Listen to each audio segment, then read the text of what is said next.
Wee woo wee woo. The sirens of a police car sounded, bouncing off the high skyscraper buildings. Drop your weapons and release the hostage, one police officer screamed through the speaker. He was talking to a man standing just outside the bank's window. A man in a creepy, clown-like mask, gripping a terrified hostage tightly by the neck. The clown raised a middle finger to the cops, telling them to shut the hell up. Any one more movement and the guy's head will be gone, blown to pieces. He yelled, pressing his weapon closer to the shaking hostage. His threat was loud and real, sending a chill through everyone watching. But outside wasn't the only place in danger. Inside the bank, more masked clowns were spread out, each one keeping a close eye on the other hostages. Some clowns paced the floor, their masks twisted in strange smiles. The leader outside made his threats, but inside, the other clowns were watching the other hostages in the bank. The police were getting impatient, with one of them asking when the hell that guy was coming. His frustration came out more when he said, "Goddamn heroes." His partner beside him flinched before turning away and telling the man to look behind him. There stood a man named Jade, looking more like a rapper than a hero. He had the watch, chains, and a crisp suit with a luxury brand belt. Police number 1 was shocked.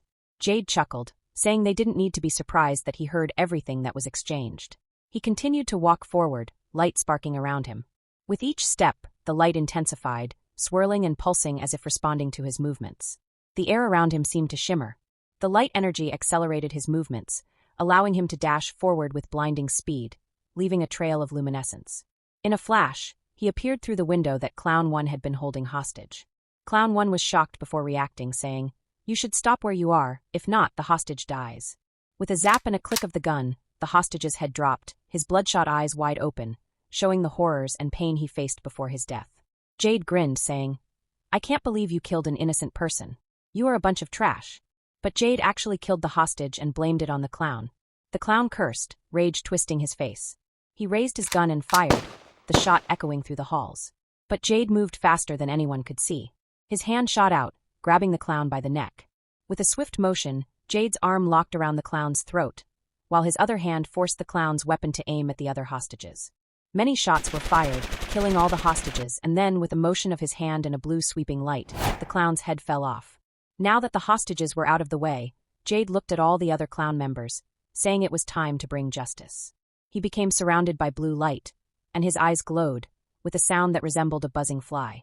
He dashed forward, leaving a trail of blue. The wind whipped around the rooftop, tugging at the girl's silver hair and making her red jacket flare behind her like a flag.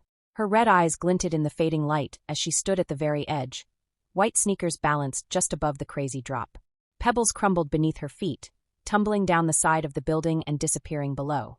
She didn't turn around as she spoke, her voice steady. "Is that him?" A guy sitting behind her, looking like he was from another era, replied with a yes. He nodded, his gaze calm.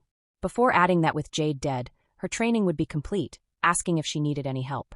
The girl said that she had never asked for his help all this while, so she would not start now, and she could do it all on her own.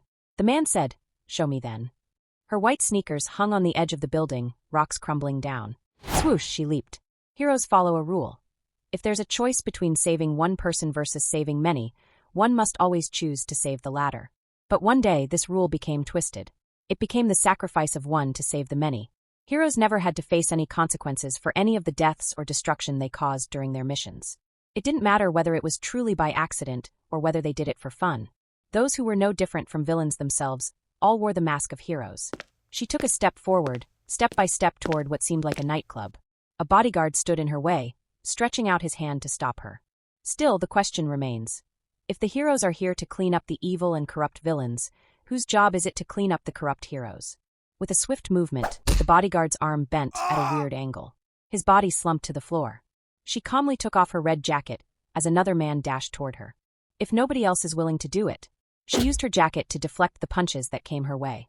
She used it like a whip. Then I'll do it. I shall become the face of death. She finished her little epilogue. The man clawed at the jacket, tightening around his neck. His fingers slipped, strength fading fast. With a final gasp, his arm dropped. She let him fall, stepping over the bodies without a backward glance. The girl appeared behind Jade, who was holding 2 women in his arms.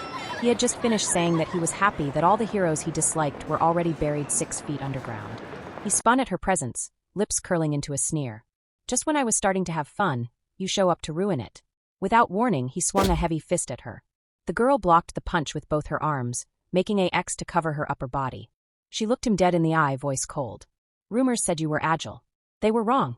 Jade's face twisted with anger, calling her a little bitch and saying he was going to tear her apart, activating his power.